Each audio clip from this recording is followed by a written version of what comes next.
Volvemos a saludarles una vez más en NR Noticias, el informativo de Ecuador y el mundo. Recuerden suscribirse al canal de forma gratuita, activar la campanilla, dejar los comentarios, es de mucha importancia para todos nosotros.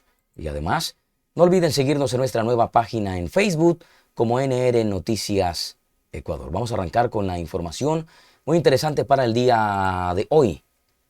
Así se planificó y ejecutó el asesinato de Fernando Villavicencio según la Fiscalía. Durante la audiencia evaluatoria y preparatoria de juicio que se dio a cabo este 27 de febrero, la fiscal Ana Hidalgo expuso la acusación en contra de 6 personas por el asesinato de Fernando Villavicencio. La funcionaria relató detalles de la planificación y de la ejecución del crimen. Villavicencio, activista político y excandidato presidencial, recuerden que fue asesinado el 9 de agosto del año 2023 a la salida del antiguo colegio Anderson en el norte de Quito, donde había tenido un mitin político en el marco de la campaña electoral para las elecciones presidenciales de 2023. En ese sitio hubo 12 personas heridas más. Tras disparar y asesinar a Villavicencio, los implicados en este crimen intentaron huir, pero el autor material, es decir, quien disparó al político, no lo logró. Se trata del colombiano David C., quien fue herido y murió minutos después en la unidad de flagrancia, también en el centro norte de la capital.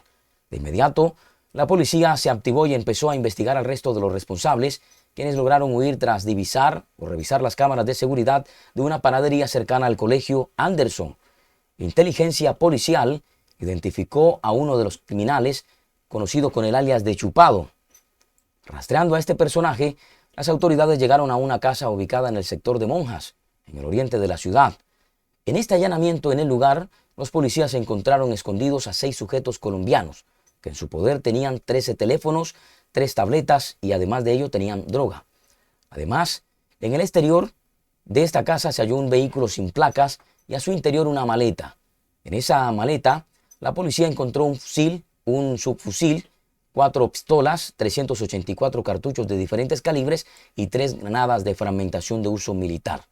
Estos 6 sujetos fueron los primeros procesados por el asesinato de Fernando Villavicencio, pero el 6 de octubre de ese mismo año, del año anterior, fueron asesinados en la penitenciaría del Litoral, en Guayaquil. Sus cadáveres fueron hallados en el pabellón 7 que está deshabilitado y según la autopsia fueron asfixiados. Si bien estas personas colombianas fueron identificados por la policía como los autores materiales del asesinato, es decir, los sicarios, la acusación de la Fiscalía estableció que detrás del crimen, en la planificación y logística, estuvieron la banda de los Lobos.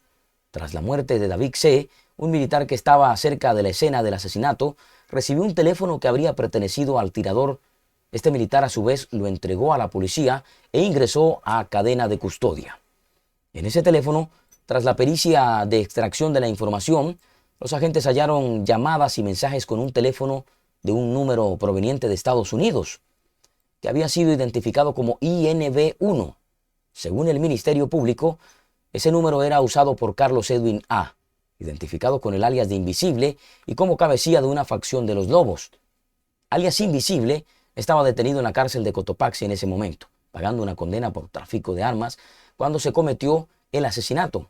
Entre los teléfonos de Invisible y de David C. se intercambiaron varios mensajes la tarde y noche del crimen.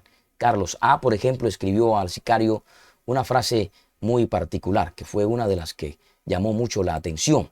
Bien, brother, cuando usted lo vea, le pega. Confío en usted. Hágale. Fue una de las conversaciones que quedó registrada.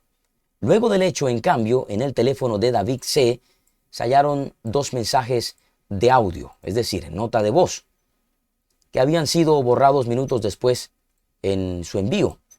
La Fiscalía señala a Carlos A. como quien habría dado la orden de asesinar a Villavicencio desde la CRS Cotopaxi.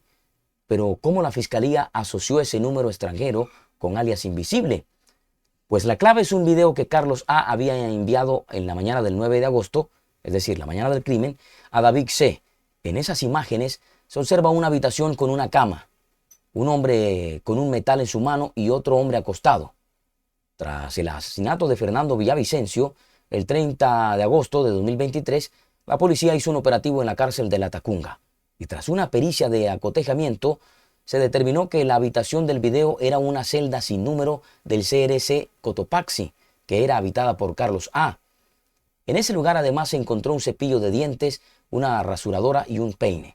Estos objetos fueron sometidos a una prueba de perfilamiento genético y esta prueba confirmó que esos utensilios habían sido utilizados por Carlos A. Además, se determinó que el hombre que aparecía en el video con un metal en la cabeza es Luis P., otro detenido en la cárcel de La Tacunga. También, tras un pedido de información de la Fiscalía, vía WhatsApp, informó que ese teléfono se había conectado a Internet a través de una dirección IP que fue provista por Megaspeed, compañía que certificó que el servicio había sido instalado en la etapa máxima de seguridad del CRS Cotopaxi. Según la acusación de la Fiscalía, la planificación del crimen de Villavicencio estuvo a cargo de los Lobos, a través de dos de sus cabecillas, Carlos A., alias Invisible, y Laura C., alias La Flaca. La Flaca es señalada como quien preparó la logística de este crimen, gestionando y entregando a los sicarios armas, municiones, camisetas, gorras, motos y vehículos alusivos a la campaña del ex aspirante a la presidencia. Además, Laura C. habría organizado varias reuniones previas. Una de esas ocurrió la noche del 8, es decir, la noche anterior, en una casa en el sector de la Ciudadela Ibarra, en el sur de Quito. En ese sitio habrían reunido a los sicarios y recibieron órdenes de Carlos A., quien se conectó por videollamada desde la cárcel. Antes del asesinato, Laura C. ya era seguida por agentes antinarcóticos de la policía, ya que era investigada por liderar una presunta red de tráfico de drogas que respondía a los Lobos. Horas antes del crimen de Villavicencio, Laura C. fue detenida en el Valle de los Chillos a bordo de un vehículo robado que era manejado por Eric R., otro de los acusados. En ese carro se encontraron además camisetas alusivas a la campaña política de la víctima. Además, las cámaras de vigilancia de la zona del crimen evidenciaron que en ese mismo vehículo había sido observado la noche anterior recorriendo las inmediaciones del Colegio Anderson. El vehículo en el que se movilizaba Laura C. era conducido por Eric R., quien era custodiado por dos motocicletas, pero estas motocicletas lograron huir horas después. Una de esas motocicletas fue hallada abandonada cerca de la escena del asesinato. Una de las motos era conducida por Víctor F., quien fue identificado por un testigo en las reuniones de planificación del crimen y es otro de los acusados. Los dos acusados restantes son Alexandra H. y Oscar F., quienes habrían estado en el Colegio Anderson al momento del asesinato y se encargaron de vigilar y dar el aviso a los sicarios que cuando la víctima salió del lugar podrían atacar. En el teléfono de Alexandra Che, por ejemplo, se hallaron fotos de Fernando Villavicencio que habían sido descargadas horas antes del hecho. Y en el equipo también se determinó que la mujer hizo y recibió llamadas en los minutos cercanos al asesinato. Muy bien, esta ha sido toda la información de hoy. ¿Ustedes qué opinan de todo esto? Noticia revelada por parte de la Fiscalía en exclusiva aquí en NR. Recuerden suscribirse al canal, activar la campanilla, dejar los comentarios es de mucha importancia. Además, seguirnos en nuestra nueva página en Facebook como NR Noticias Ecuador. De esta manera nos despedimos. A ustedes les deseamos un resto de día espectacular. Se les quiere.